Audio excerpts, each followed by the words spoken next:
తాపసిగా జీవించు అంటే బాహ్యమునందు మాంసాది ఆహారమును విసర్జించుట అన్న అర్థము తోచిన దానికి ఒక మినహాయింపు ఉంటుంది. ఎందుచేత అంటే రామచంద్రమూర్తి అరణ్యకాండలో చెప్తారు. ఆయన సహజంగా క్షత్రియుడు, అందున ఒక రాజు యొక్క కుమారుడు. అందుచేత సర్వకాలముల యందు కూడా రక్షణ బాధ్యత అన్నది క్షత్రియుడి యొక్క భుజస్కంధములకు ఉంటుంది. పైగా తాను క్షత్రియ వంశ సంజాతుడు కనుక ఆయన మాంసాహారము తినడం కూడా నిషిద్ధం కాదు. కానీ సర్వకాలముల యందు మాంసాహారము కాకుండా దొరకనప్పుడు దాని గురించి ఖేదపడకుండా మాంసాహారం రాజులు తిన్నట్టుగా తయారు చేయడం వేరు, కేవలం ఆకలి తీర్చుకోవడానికని ఇంక ఏదీ దొరకనప్పుడు ఒక మృగాన్ని వేటాడి తీసుకొచ్చి ఆ మాంసాన్ని పచనం చేసుకుని తినడం వేరు. ఎందుచేతనంటే మహారాజుల వంటశాలలో ఎన్ని రకాల దినుసులు ఉంటాయో అన్ని దినుసులు దండకారణ్యంలో రమ్మంటే వస్తాయా? అప్పటికి కుక్షిని నింపుకోవడానికి కావలసినటువంటి విధంలో మాత్రమే మాంసపచనం చేస్తారు. చేసి ఆ మాంసాహారాన్ని తింటూ, అందుకే 1కి 10 మార్కులు బెంగపెట్టుకున్నాడు దశరథుడు, నా కుమారుడు ఎలా జీవిస్తున్నాడో అని. అదే కాలమునందు తాపసిగా ఉన్నా కూడా క్షత్రియ ధర్మాన్ని అనుసరించాడు కనుకనే చేతిలో కోదండాన్ని కూడా ధరించినటువంటి వారై రాక్షస సంహారం చేస్తూ ఆశ్రయించినటువంటి బ్రాహ్మణుల్ని, మునుల్ని, దీనుల్ని రక్షించారు. అలా అరణ్యానికి వెళ్ళిపోతే రాజ్యాన్ని విడిచిపెట్టి దాన్ని మనం వానప్రస్థము అని పిలుస్తాం సాధారణంగా. ఎప్పుడంటే వృద్ధాప్యం వచ్చేశాక కొడుక్కి యవరాజ్య పట్టాభిషేకం చేసేసి మహారాజు వానప్రస్థానికి వెళ్ళిపోతాడు.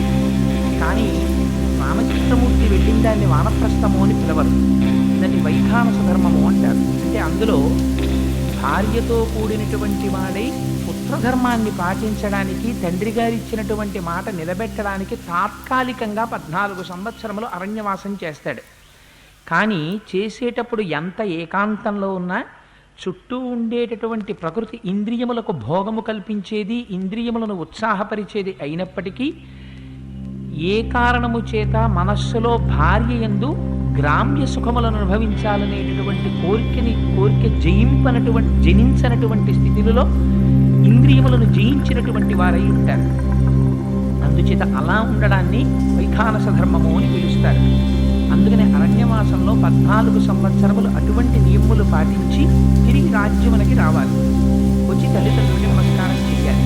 అందుచేత మహానుభావుడు 14 సంవత్సరముల అరణ్యవాసమునకు ఆయన బయలుదేరారు. ఇక్కడ దశరథ మహారాజు గారు కుమారుడి మీద బెంగపెట్టుకుని ప్రాణములను విడిచిపెట్టారు.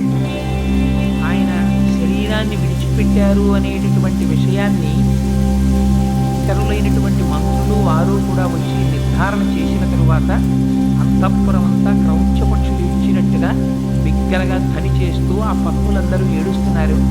కౌసల్య యొక్క దుఃఖానికి అంతే లేదు. కైకమ్మ, నీ కోరిక తీరింది. ఏ భర్త రాముడు వెళ్ళిపోయిన తరువాత నువ్వు విధవైపోతావని అంటూనే ఉన్నాడో అది సత్యమైంది. మేము ఇటు కుమారులకి దూరమయ్యాం, అటు భర్తకి దూరమయ్యాం, అన్ని విధాలా బాధ పొందుతున్నటువంటి వాళ్ళం మేమని కౌసల్య వ్యగ్రత చెందుతూ ఉండగా, నలుగురు కుమారులు ఉన్నప్పటికీ అంచేష్టి సంస్కారం నిర్వహించడానికి ఒక్క కుమారుడు కూడా అందుబాటులో లేని కారణం చేత ధర్మమూర్తి మహానుభావుడు ఆ దండకారణ్యంలో 14 సంవత్సరములు ఉండడానికి రాముడు వెళ్ళిపోయాడు. రాముడిని అనుగమించి లక్ష్మణుడు వెళ్ళిపోయాడు. భరత శత్రుఘ్నులు ఇద్దరూ చాలా దూరంలో తాతగారైనటువంటి అశ్వపతి మహారాజు గారి యొక్క సమక్షంలో ఏకే రాజ్యంలో ఉన్నారు.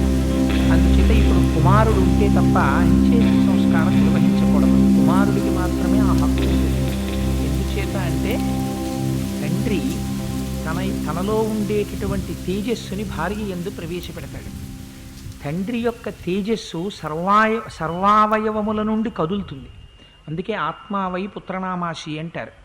కదిలినప్పుడు తండ్రి యొక్క హృదయస్థానము నుండి కూడా తేజస్సు బయలుదేరి స్త్రీలోకి ప్రవేశిస్తే స్త్రీ తన సర్వాంగముల నుండి తేజస్సుని కలుపుతుంది. కలిపితే పుత్రుడు జన్మిస్తాడు. అందున పెద్ద కుమారుడిగా జన్మించిన వాడు ఎవరుంటారో ఆయన దేవతల చేత అనుగ్రహింపబడి జన్మించినవాడు. అందుకని మొట్టమొదట పుట్టినటువంటి కొడుకుని ధర్మ సంతానమని పిలుస్తాడు. ఏ కారణం చేత కూడా పెద్ద కొడుకుని మాత్రం వేరొకరికి ఇవ్వకూడదు. ధర్మ సంతానం అందుకని ఇంటికి పెద్ద కొడుకు పెద్ద కోడలు వారిద్దరిది ప్రధానమైనటువంటి బాధ్యత.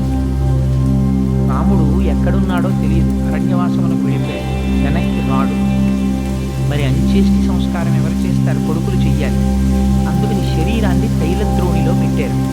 ఆ రోజులలో కూడా అటువంటి రసాయన చర్యలు, రసాయనముల యందు శరీరాన్ని నిలువ చేసేటటువంటి పద్ధతి ఉండేదన్నమాట. ఒక పెద్ద ద్రోణిలో తైలాన్ని నింపి అందులో దశరథ మహారాజు గారి యొక్క శరీరాన్ని ప్రవేశపెట్టారు. ఎప్పుడైతే తైలంలో మునిగిపోయి శరీరం ఉండిపోయిందో భార్యలందరికీ నిర్ధారణ అయింది, భర్త వెళ్ళిపోయాడు, శరీరాన్ని గగ్గోలు పెట్టారు. ఆ శరీరాన్ని బదిలం చేశారు.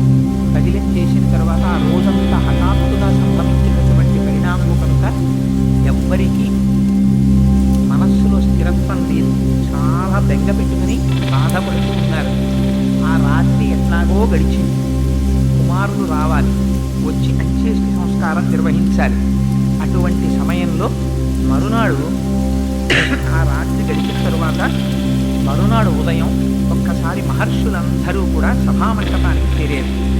చేరి ఒక మాట చెప్తారు. వశిష్ఠ మహర్షిని పిలిచారు. పెద్దవాడు, మహానుభావుడు, బ్రహ్మర్షి, రాజు పురోహితుడు, అత్యంత సన్నిహితుడు, ధర్మం ఎరిగినవాడు, వేదములు చదువుకున్నవాడు, ప్రాజ్ఞుడు, తపస్సు చేసినవాడు, ఆయన సత్యవాక్యము కలిగినటువంటి వాడు కనుక ఒక్కసారి వశిష్ఠుణ్ణి పిలిచి, మార్కండేయోధమౌద్గల్యో వామదేవశ్చ కాశ్యపః కాత్యాయనో గౌతమశ్చ జాబాలిశ్చ మహాయశాః ఏతే ద్విజా సహామైత్యైః పృథక్వాచముదీరయన్ వశిష్ఠమేవాభిముఖా శ్రేష్టం రాజపురోహితం.